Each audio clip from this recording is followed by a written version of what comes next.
On reading this passage, you may be struck by a number of things.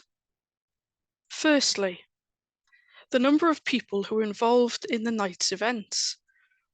Jesus, a crowd, Judas, other disciples, Caiaphas, Pilate, women, Nicodemus, and Joseph of Arimathea.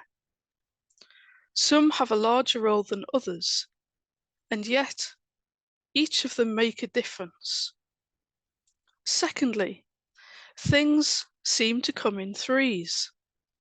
The guards and the crowd bring lantern, torches, and weapons. Jesus, on identifying himself, uses the words, "I am he." Peter is questioned 3 times if he knew Jesus and denies that he does 3 times. Jesus is scourged, given a crown and a robe.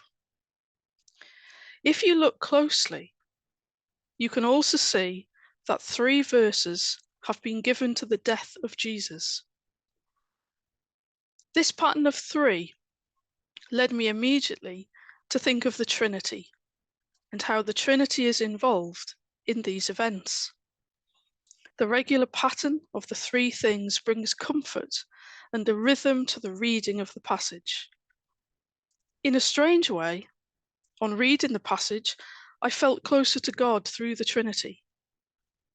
I was also struck by the brokenness of events, and yet how at the same time there is unity within them. All these people have come together through the one Jesus. All these people are trying to do what they believe to be right. At the heart of the events are the soldiers dividing Jesus' clothing, and yet the robe remains in one piece. It remains united, one and whole. Once Jesus has died, practicalities move into place. The Sabbath will be starting soon, and so Jesus' body is laid in a tomb which has never been used. The tomb is new, and so is it pointing to something that has never happened before? Also, the day before the Sabbath is called the day of preparation. Everyone thinks they are preparing for another day when nothing changes. But this day, they are preparing for something where everything changes and will do forever.